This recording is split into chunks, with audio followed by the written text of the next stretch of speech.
मुख्यमंत्री देवेंद्र फडणवीस ने कांग्रेस सांसद और नेता प्रतिपक्ष राहुल गांधी के वोट चोरी आरोपों को झूठा करार दिया। उन्होंने कहा कि राहुल गांधी हाइड्रोजन बम का दावा कर रहे थे, लेकिन ये फुस बम निकला।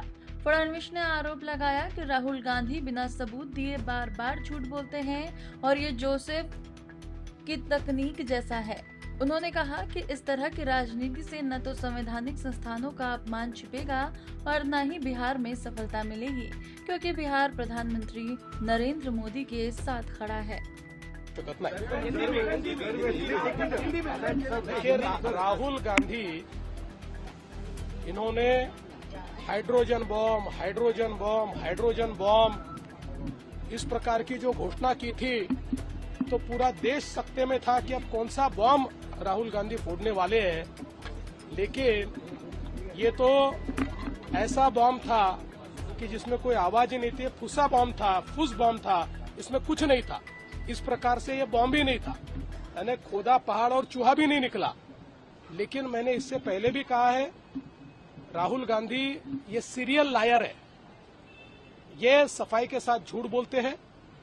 और मैं एक ही चीज के लिए उनको मार्क्स दूंगा कि लगातार मीडिया के सामने आकर, नेशनल मीडिया के सामने आकर इतने सफाई से झूठ बोलना, ये भी अपने आप में एक बहुत बड़ी कला है, जो शायद देश में अब उनके ही पास बची हुई है।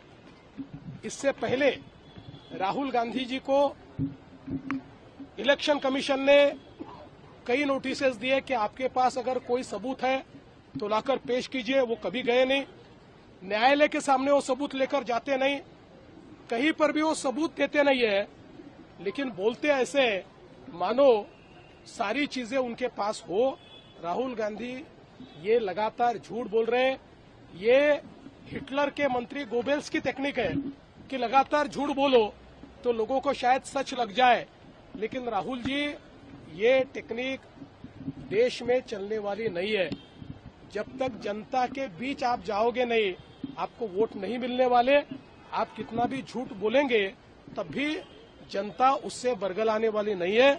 और मैं ये मानता हूं कि इस प्रकार से रोज झूठ बोलकर वे भारत के संविधान का अपमान करते, भारत के संविधान ने जो न्यायालय तैयार किया उस न्यायालय का अपमान करते, भारत के संविधान ने इलेक्शन कमीशन जैसी संस्था तैयार की उसका अपमान करते, और एक प्रकार से पूरे संवैधानिक ढांचे का अपमान ये राहुल गांधी कर रहे हैं। चुनाव से पहले क्या कह रहे हैं कि जानबूझ के इस तरीके के मुद्दे को लाया जा रहा है ताकि देखिए, मैं आपको एक बात बोलता हूं, राहुल जी को इस देश की नब्ज ही नहीं समझी और वही गलती वो कर रहे हैं। उनको लगता है कि इस प्रकार से झूठ बोलकर वो बिहार जीतेंगे। बिहार मोदी जी के साथ जाएगा। राहुल गांधी